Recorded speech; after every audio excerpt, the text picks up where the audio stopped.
Thank you for joining me on another episode of She Leads Now podcast, where we help career and entrepreneurial women gain the tools to develop a success mindset, create winning strategies, build collaborative relationships, and take bold action towards creating impact and fulfillment in their lives and careers. I'm your host, Sabine Gideon, and I'm on a mission to awaken and activate women and emerging leaders so they can tap into their innate leadership ability, elevate their influence, and create the impact they were destined to make.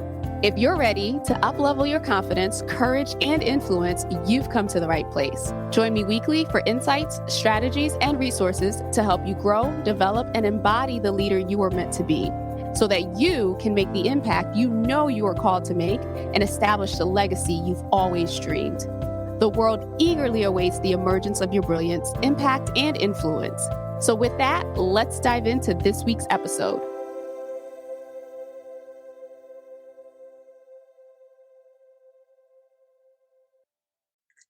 Hello and welcome to another episode of She Leads Now. I'm your host, Sabine Gideon, and I am here for another series of our LeadHership Reloaded, where we are reimagining, redefining, and rehumanizing leadership. And so today I have with me Michele Heyward, and Michele is the founder and CEO of PositiveHire, a tech company engineered to connect Black, Latinx, and Indigenous women who are experienced scientists, engineers, and technology professionals to management roles. As an experienced construction project manager in the energy sector, Michele is armed with technical sales and technology transfer experience. She has a vision to not only help underrepresented women in STEM find inclusive workspaces, but to also prepare business organizations to receive them. With that, thank you and welcome to the show, Michele. I'm so excited to have you here and to have this conversation with you. It's great to be here. I'm excited for us to have it as well for your LeadHership. I like that H in there. You got to put the H in there, right? Sound it out. I'm from the South, so I'm trying not to drop the H when I pronounce it. Yes.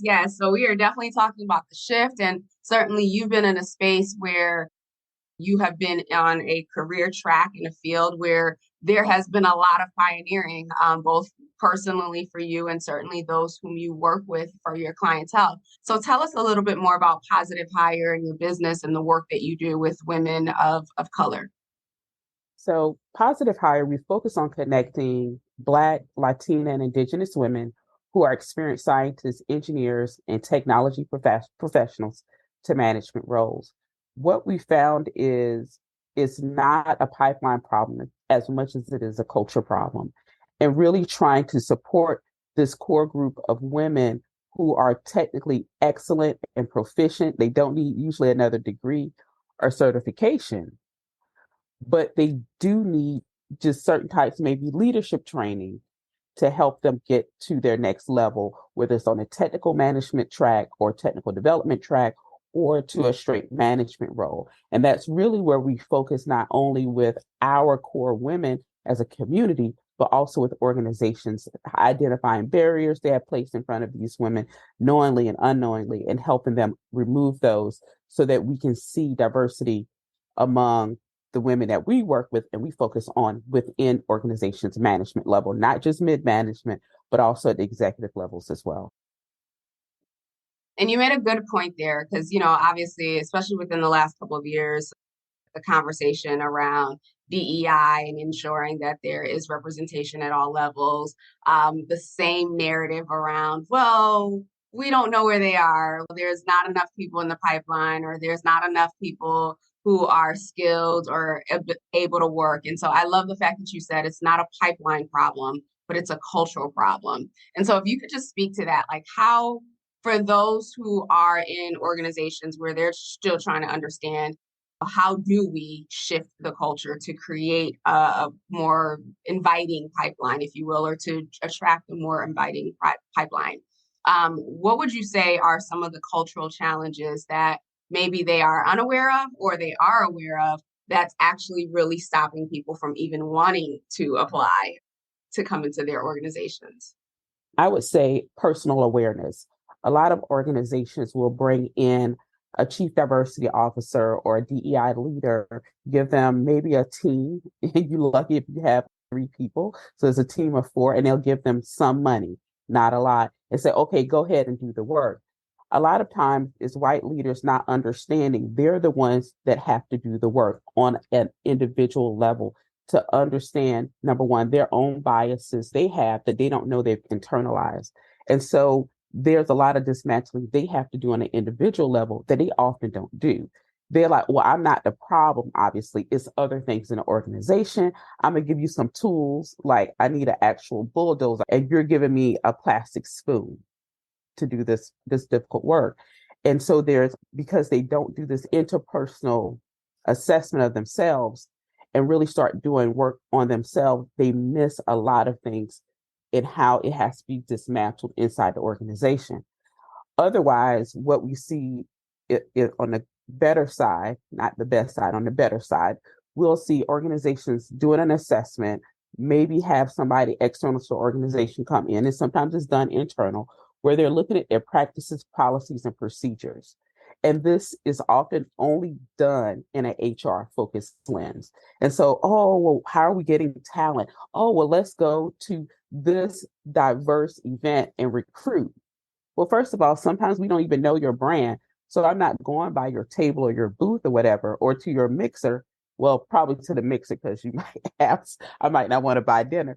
But there is very disjointed in how organizations will show up for recruiting. And a lot of the work is focused on recruiting. If they focus to me first on retention, they'll get a better result on recruiting. And this is why I say this. In their practices and procedures, they go through, like, okay, what are our policies and practices? They can be different, and procedures for promotion.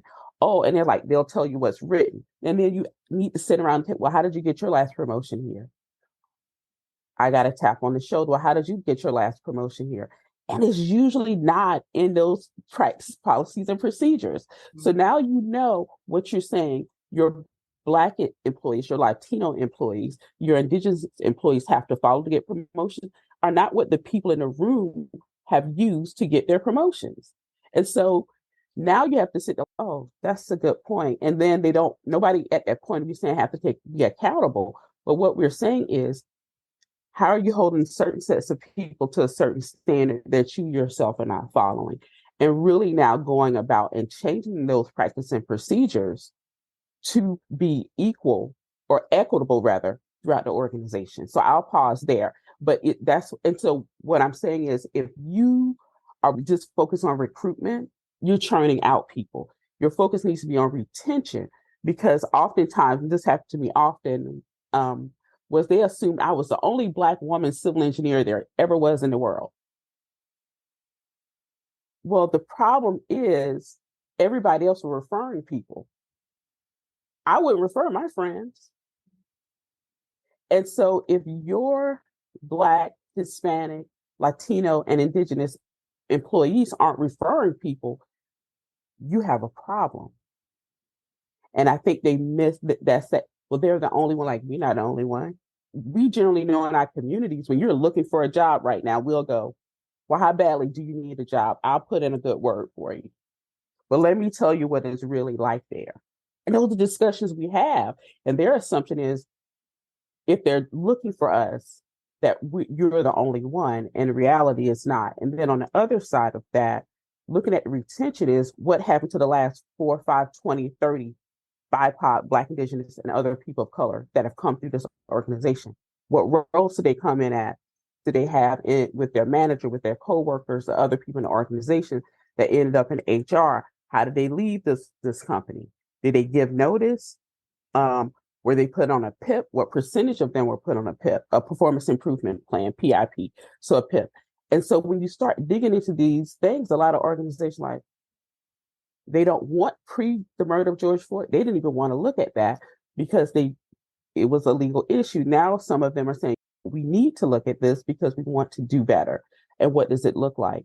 And now they're sitting there going, well, it's not my fault. I didn't know what was going on.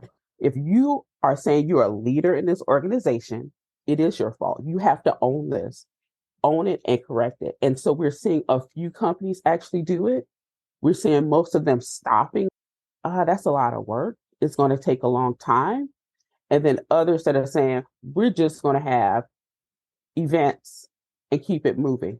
And the ones I'm grateful for are those that are not perpetrating a fraud, that are going to do any work in this space. So we don't even worry about even talking to them about making any changes. People think that's the craziest thing to say.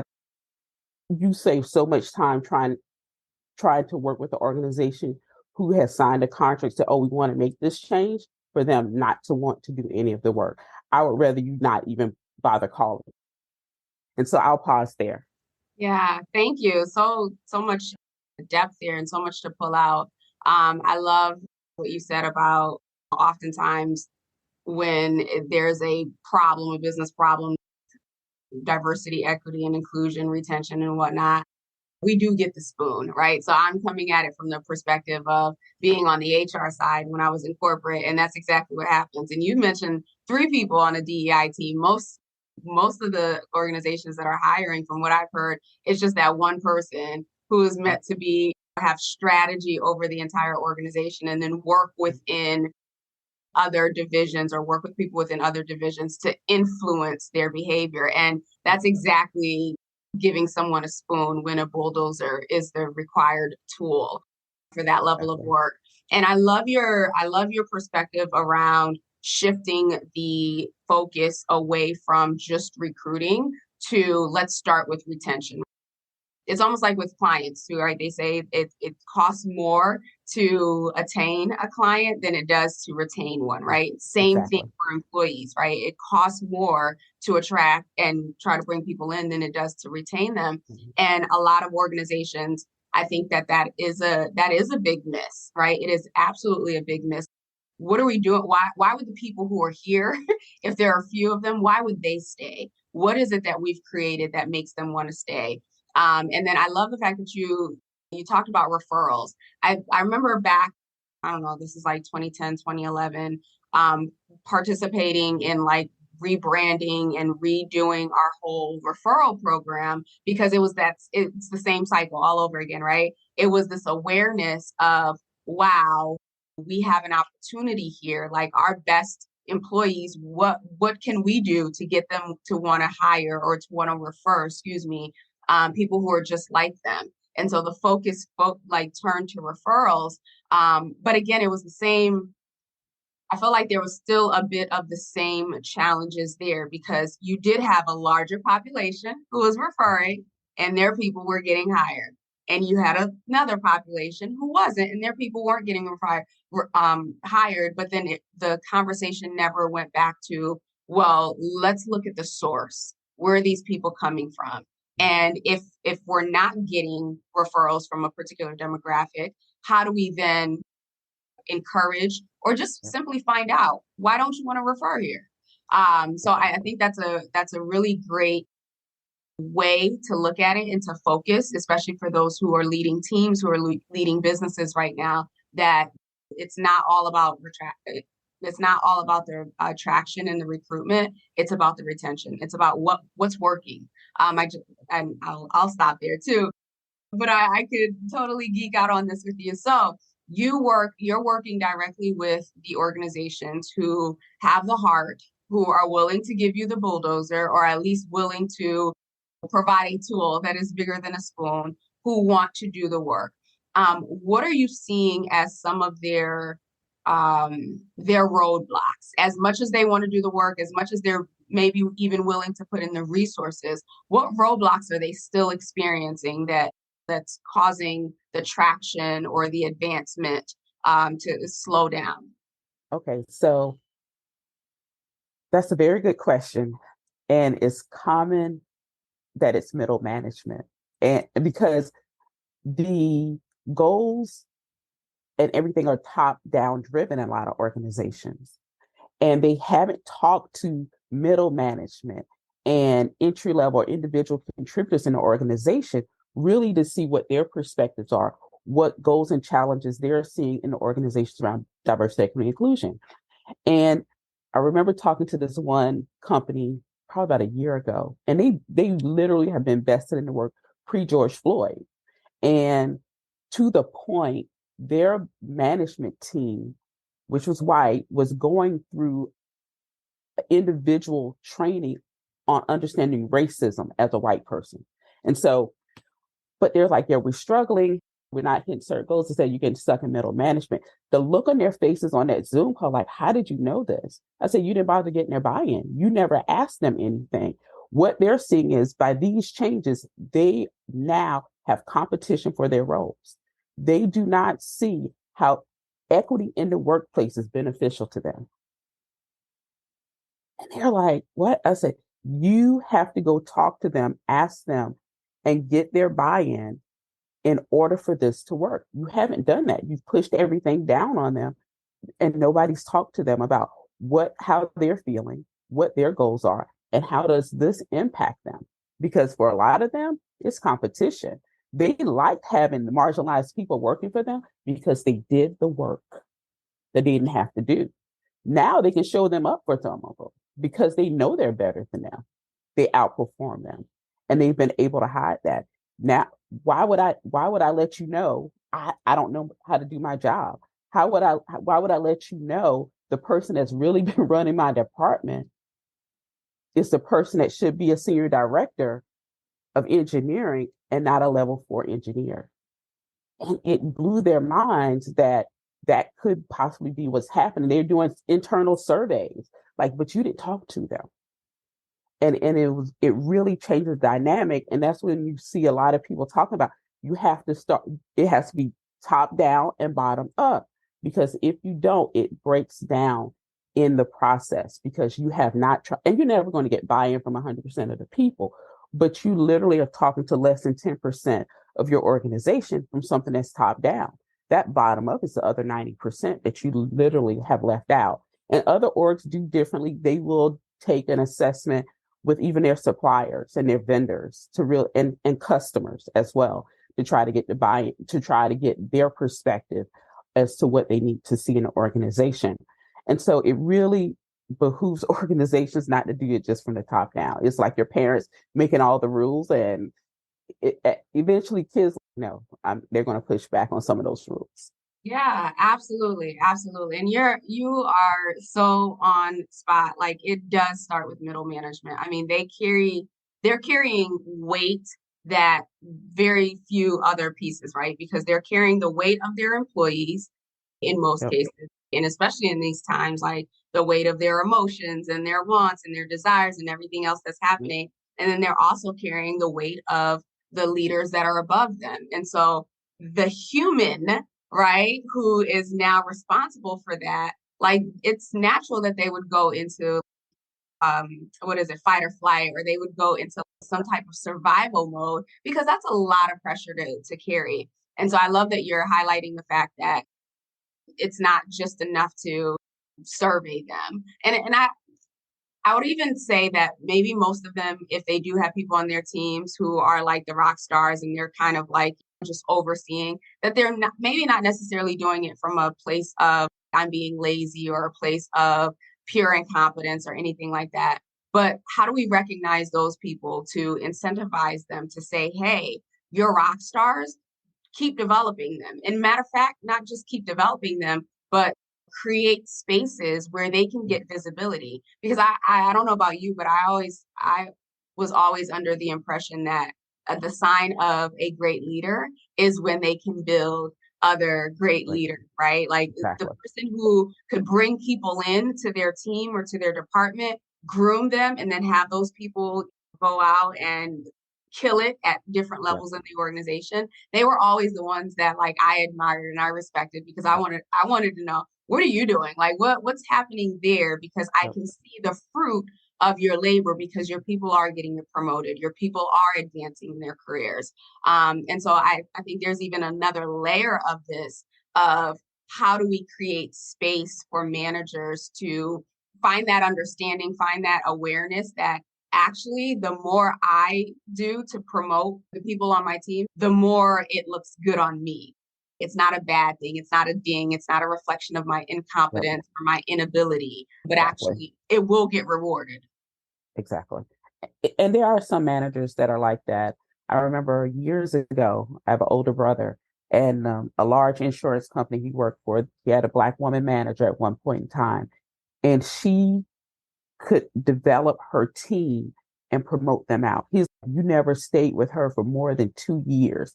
If you did, she's okay, why are you here? And like, he didn't want to leave from working with her because he worked there long enough. He knew the other managers. And she was like, look, you have to go someplace else. You've grown here.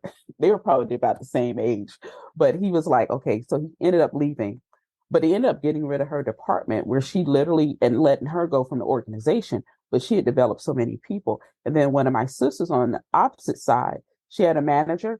If the manager didn't like you, you didn't perform to the level the manager liked, she made sure you got a promotion. Any promotion my sister went for, she blocked it. She's like, well, you do great work. I don't want to lose you. And my sister's like, I do great work. I deserve to be promoted and go to another role.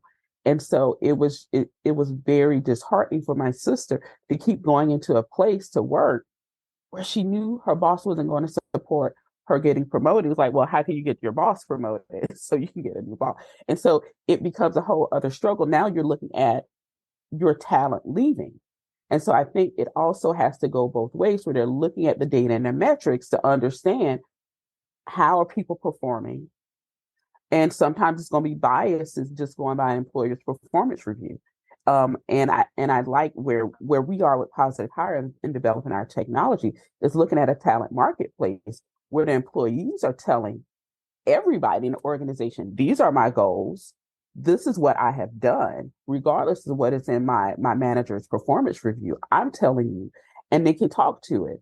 And you oftentimes, the way organizations are structured, most employees don't have that opportunity to present their skills, their career goals in an open format that talent marketplaces do. And so I think that too can change dynamics. There was a study done back in the early 90s by an organization called Women in Technology International. They focus a lot on Silicon Valley tech companies and other larger tech companies as well. And this is done like 1993. These tech companies were saying, we can't find women to promote. The women were like, well, we can't get promoted. Well, what they were finding were women were stuck in individual contributor roles for 10, 15, 20 years. And the organization said he couldn't find them. They've been there. You just didn't go look. And they were consistent. They were calling it the glass step at the time, not the glass ceiling. And it was that step to a manager role that often eludes women. And it eludes, and now we're calling it the missing rung. And it's just missing is like three rungs missing if you're a Black woman, four of you're or like Latina. And so it is really, really important for organizations really to find ways to showcase their talent that's often marginalized and build out ways for people to see them and not just always focusing on what managers are writing performance reviews. Because to be honest, if you don't like somebody, but you want them to keep showing up, you don't want to leave your team, you know how to create that performance review plan or a performance improvement plan to go your way and have legal documentation for it. And I think organizations need to figure out how to do a better job at mitigating these things. In turn, it'll reduce their EOC complaints. It'll reduce the cost they're paying out to current and former employees. It will hopefully reduce their insurance for these lawsuits, their legal fees, the amount of hours HR performs in investigating these issues. And these are things that are really happening, but organizations aren't really doing that diligent work to do it. And so I'll pause there, but it's so much to come. Yeah, and it's so fascinating that you share that you had that missing rung, that so many people would come into an organization and be stuck there, and for it not to even dawn on leadership that, wait a minute, we have this entire pipeline sitting right there waiting to get to the next level. And so let's talk about that. I have my own philosophy around why I think part of that problem is, right, of why individuals would come into an organization and be stuck at the lower level and not being able to rise up.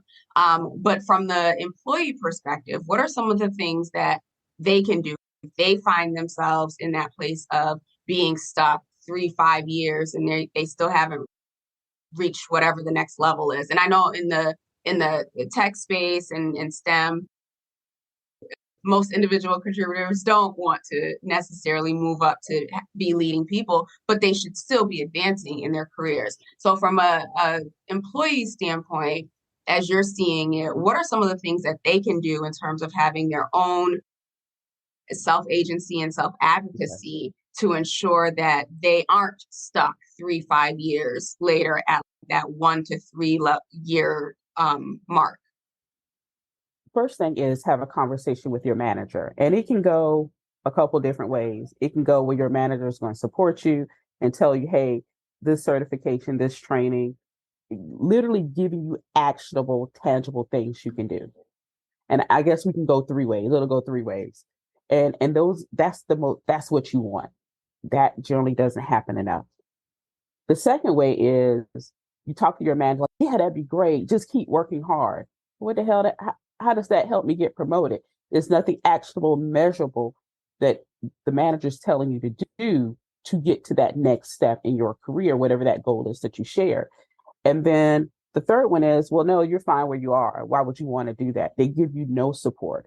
And I have a mentee. That's why she left her last organization. The manager told her she was good where she was, and she didn't even want to do the job she was already in.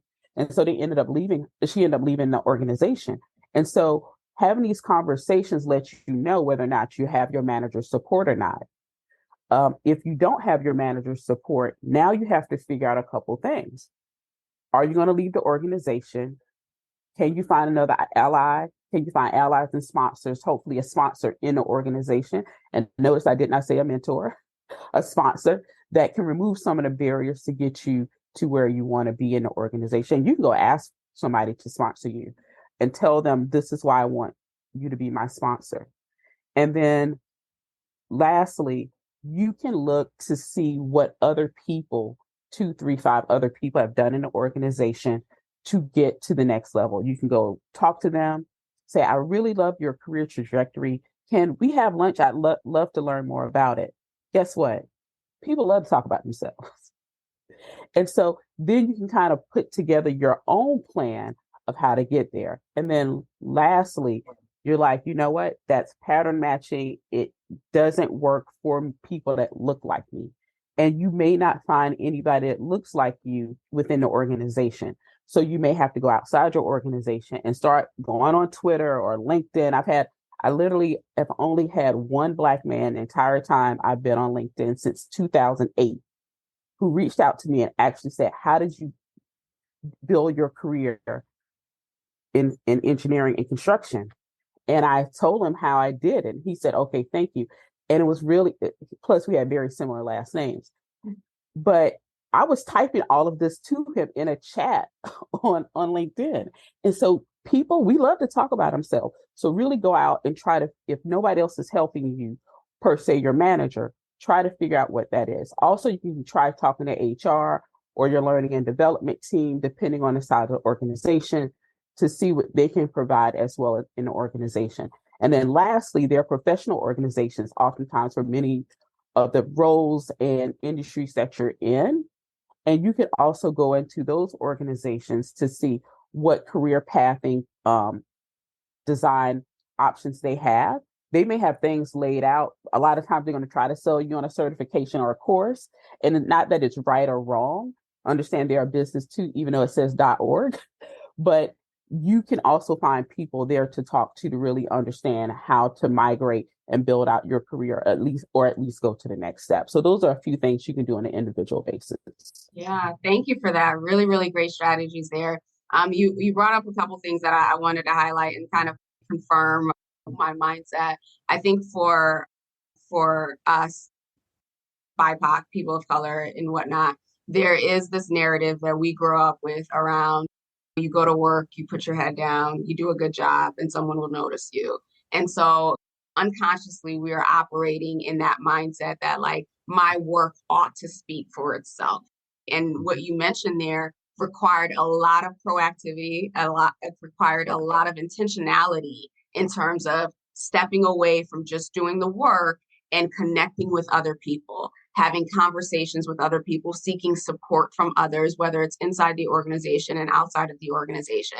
And it's not to say that companies themselves get to let go of their responsibility and their accountability to develop their teams. But I also believe that the mindset of you own your own career, right? Like no one's gonna come over and give you No, that promotion. In some cases, I mean, people get it, right? But I do feel that for us, right, there's a lot of mental barriers that we have to break through so that we can get comfortable in asking for a skip level meeting, or we can get exactly. comfortable with going to the president of whatever division and saying, hey, I'd love to take you out for lunch to learn a little bit more about you.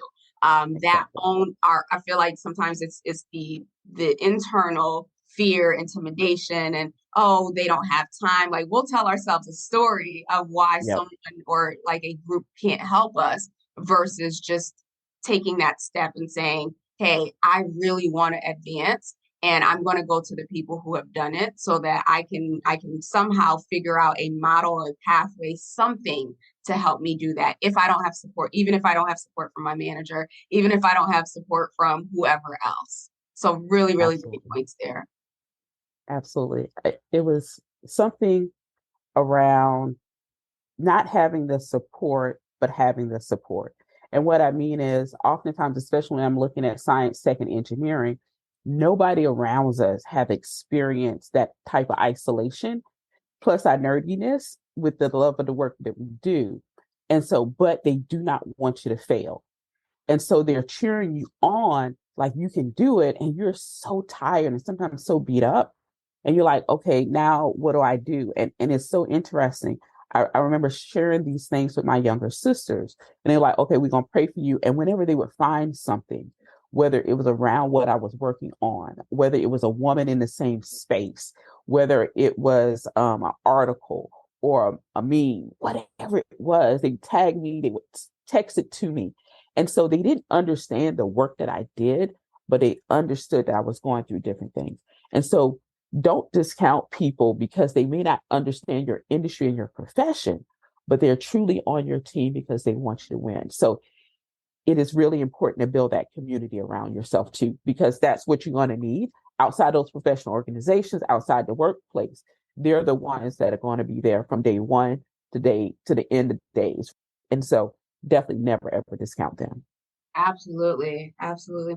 And one thing when we talked prior, we talked about how when we just talked about it too, there's that like beginning stages, right, of Yeah. being able to penetrate and move to the next level. But then there's also another ceiling or a wall, if Yeah. you will, that women in tech and STEM will face throughout their career. So they've made it past those initial few years. They may have gotten into a management level role, and then they hit that like 10, I believe you said 10, 12 year Yeah. mark, and Exactly. then they're faced with another brick wall. So talk to us about that because I feel like I personally don't hear enough about Yeah. that stage of the career. It's more of the getting in. Exactly. What what happens, and I'm not saying it's easy to get an engineering degree or a degree in technology and science. What happens is we become a smaller population. So my background is actually civil engineering. I've done things from technology transfer to technical sales, but I spent the bulk of my career in heavy construction, building the power grid. And the barriers that women who are Black, Latina, Indigenous often face are number one, how did you get here? Number two, you can't be as good as me. And number three, I'll make sure you won't be here long. And so what happens is you're often pushed to only doing the work, whether you intend to put your head down and somebody will notice that you're going to get a promotion and you realize you're not. And I talked to so many women. I remember sisters so dope, electrical engineer, BS degree, MS degree, PhD, electrical engineering, 20 years of work experience, still was an individual contributor, having a conversation, and she wants a promotion. And she's like, well, my boss is up for promotion. We talked about it, and she's going to take the promotion. Well, are you going to take her role? She was like, well, no, they don't have, either they were putting somebody in the role or they hadn't asked her to take it. I was like, well, then you need to take this role. She's like, well, we don't have that role. I said, well, you need to write down what that role is. It's like associate director. Mm-hmm. And she was like, what do you mean? I said, you create a role, you let them know this is where you should be by the amount of work you do, your what they receive from the work, whether it's clients, productivity, revenue, whatever it is that you bring to the organization. This is a new role. You present it to your manager, his manager, and HR. She was like, um, she didn't want to do that. What happened instead, another organization reached out to her for a director level role. She's an individual contributor at this organization. She'd been there for 7 years. She was really about to leave, 20 years of experience, 20 years. When she went to resign, they're like, well, we'll give you more money. They still would not give her a promotion. Wow. They still would not give her a promotion, but we'll give you more money. And she was like, really? But they showed you who they were. And so we see a lot of women that have put in all this time. Sometimes they've gone back and got a master's of science degree in engineering, engineering management, MBAs. They've got certifications. They're doing all of these other things, right, to make themselves look better. And the organization will still not promote them. And now they've spent more money, borrowed more money, whatever it is, and they decide to leave altogether. Mm-hmm. Not just the company, but their complete technical careers. And they'll go teach. There's nothing wrong with teaching. And I've had these conversations on social.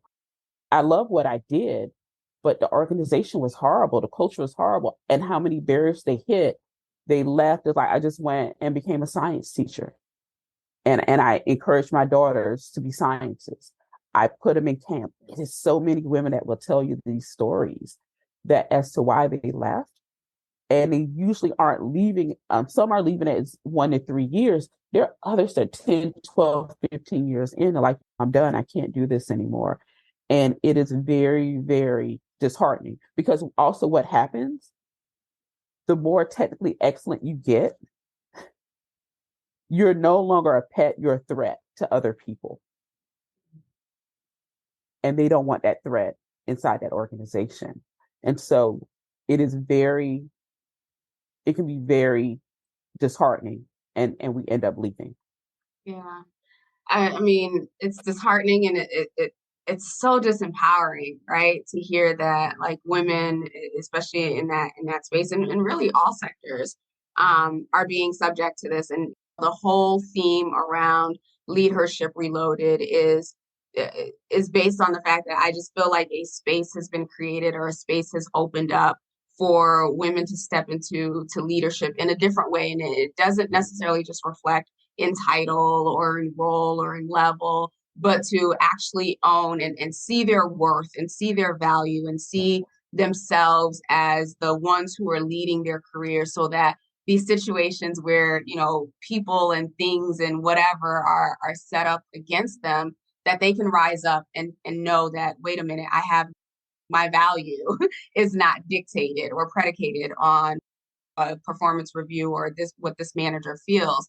One of the other things that you said that sparked for me is that the need or the belief that if I get more certifications, if I get more degrees, then I will somehow be more valuable and recognized. Yeah. And I forget what the statistic is, but I know that right now, like Black women are the most educated in the US society because we got all the degrees. And you can trace some of this back to it's because of the belief or the understanding that, well, if you don't have this, then you can't move up. And so like we took that as a challenge and we got all of the things, but yet still not moving up, still not in the C-suite at the levels that we could or should be, still not leading P&Ls, right? Like you'll see a lot of that in more of the non-revenue generating departments. So the question then becomes, okay, we thought at one point it was about the certifications or the degrees. Clearly that's not the issue, right? We thought it was about getting a DEI person in there who could look at strategy and be the advocate. Clearly that's not the answer. So the question now is, what do we do? What do we do as women? What do we do as women of color to, one, end this cycle right? For us mentally and for the environments that we're in. And then also begin to model and create a pathway for the next generation of Black, Latinx, Indigenous, like BIPOC, like for them to be able to say, you know what, I can come into corporate America and I don't have to be stumped by all of the unwritten rules. I don't have to hit the same walls because someone has educated me to the game, so to speak, so that I'm not stuck at 1 to 3, and then I don't have to feel like I have to abandon my career, something that I'm excited about because someone is dictating that I'm not worthy of moving to the next level. I would say the first thing is, and this is not possible for everybody, change jobs more frequently. What we found is the longer we stay, the more they feel as though they can do whatever they want. I don't know if any of you are familiar with the current CEO of National Society of Black Engineers, Janine. I think last name is pronounced Uzell, Uzell.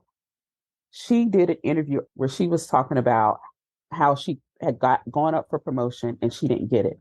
And what she found out later was in a conversation, like, yeah, it was between you and such, which is a white man. And it's like, well, if we gave it to you, then he would leave. But if we gave it to him, you were going to stay. And that's how she knew she had been there too long. And this happens for a lot of Black women. We stay when we should have left. And so after the first denial of promotion, you stay. After the second, pack your shit and leave. They have told you who they are, because what you probably did was you probably trained the person they hired, that they didn't hire you. You probably want you to train the next person.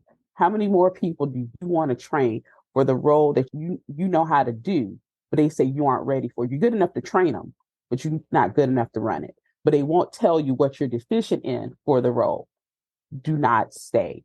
Actually, after that first one, start looking for a new job. And the other thing is, if they do counter you, 9 times out of 10, if you take the counter offer, you are going to be looking for a job in 6 months or less, because it's not going to work out. Just go ahead, take the offer and leave.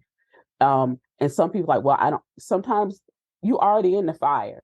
You trying to get the fire into the hot frying pan, out of hot frying pan onto the top of the counter, someplace nice and relaxing. But you have to continue to move. And I know sometimes it's not a good option always. Hey, they have really good benefits for caregivers, or they have certain things that you really, really need. That's fine. But understand at some point in time, when you're ready to up level and grow your career, that may not be the place for you. And so continue to build those relationships, continue to cultivate relationships that with people that you know and trust, that respect you and whom you respect. And I think that's the other part we don't always do. We keep our head down at work. And I know a lot of us are introverts. I'm an ambivert.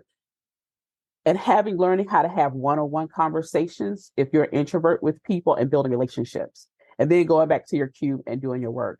And not always, I know it can be a huge strain once a quarter, go out with them, but find those barriers and push against some of those walls and practices that we may have culturally to really build your personal brand. And find out where some of your former coworkers went.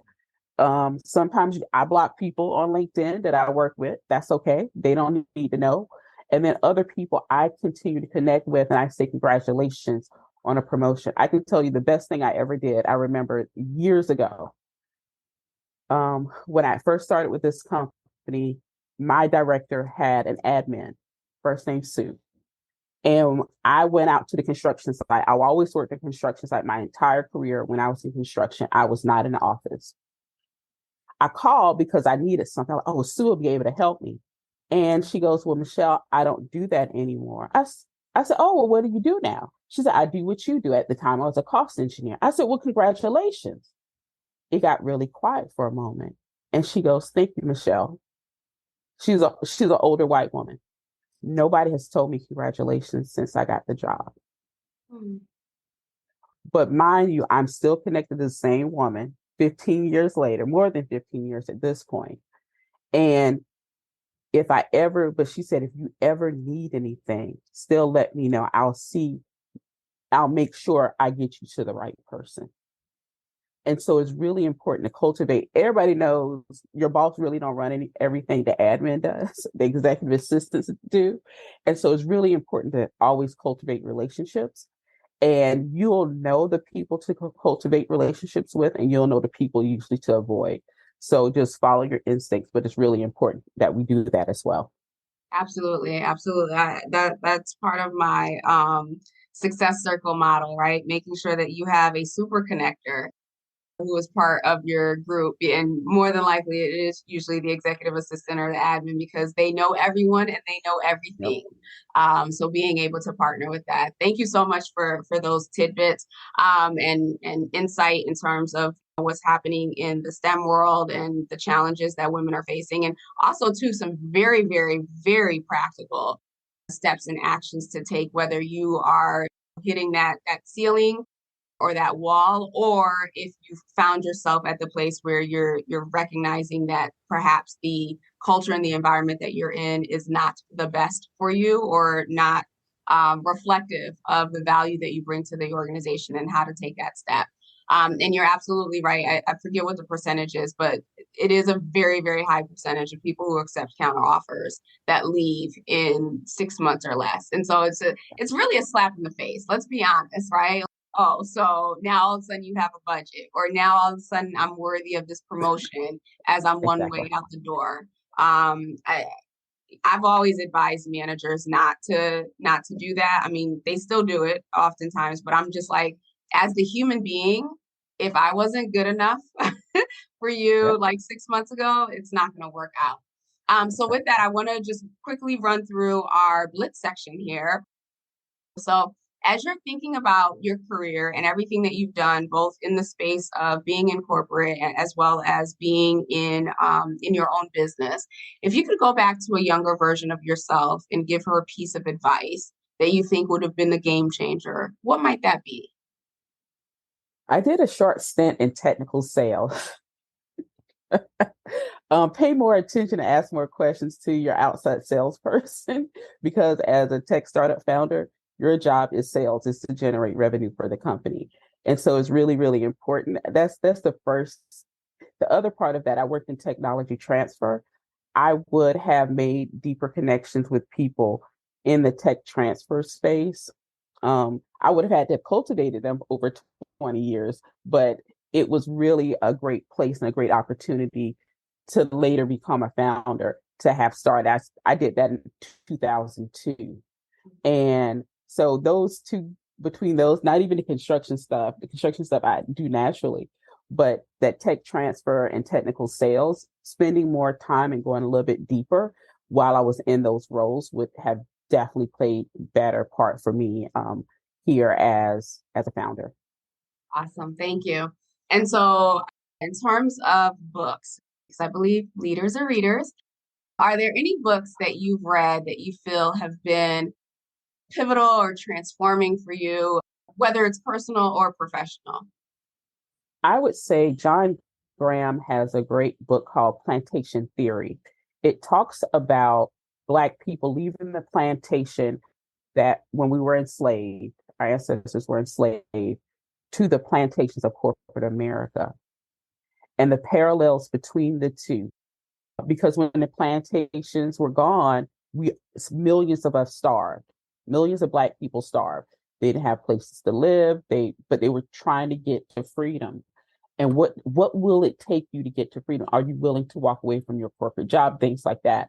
And it's a very good introspective look on how corporate America treats Black people, very similar to they treated our enslaved ancestors on plantations.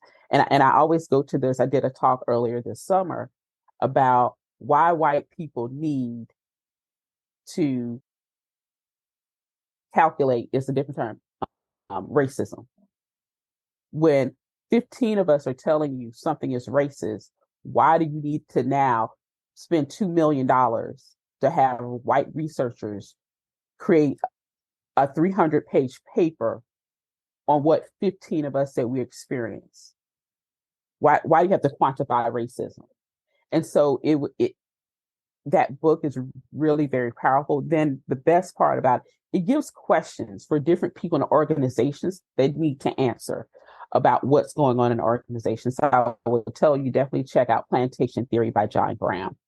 Awesome. Thank you for that recommendation. And then in terms of your legacy, right? The footprint that you want to leave in this earth, right? Already you're pioneering and you're creating a pathway for the next generation and even those who are in the workforce now.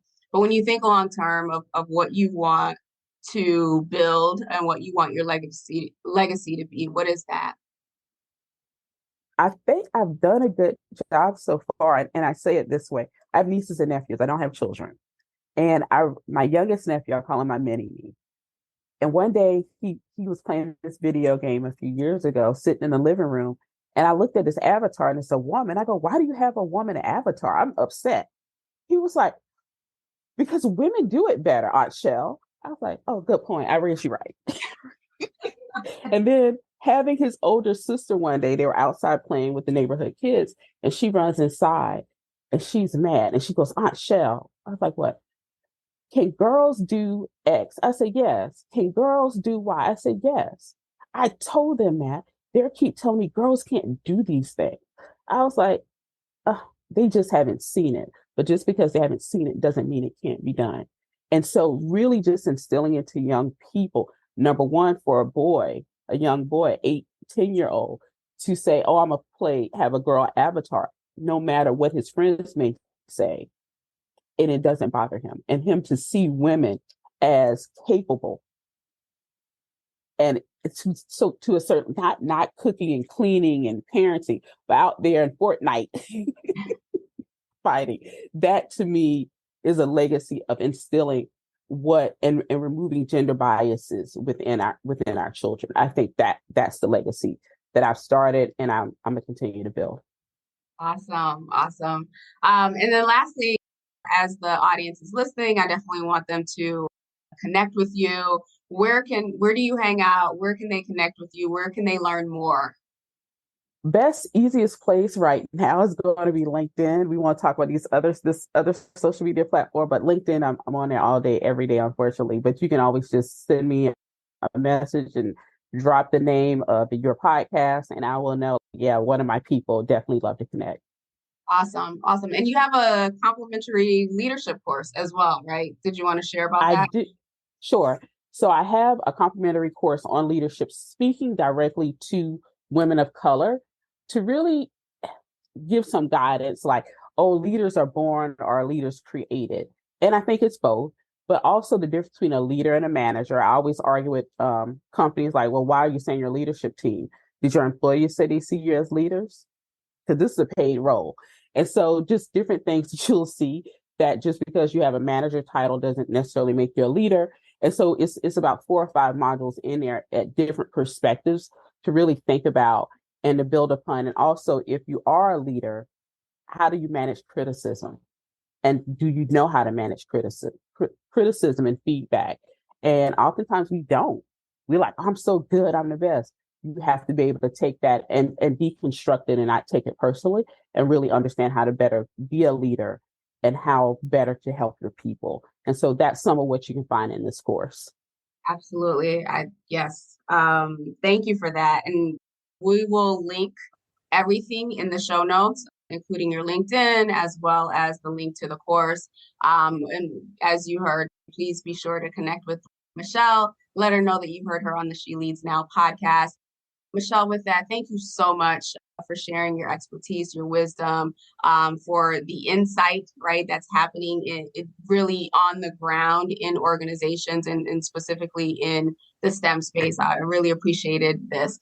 With that, we will be back next week with another amazing woman. Have a wonderful rest of the week, and we will talk soon. Take care. Thank you for tuning in to another episode of She Leads Now. If you found today's episode helpful or got a piece of insight that you plan to implement in your business or organization, I would love to hear from you.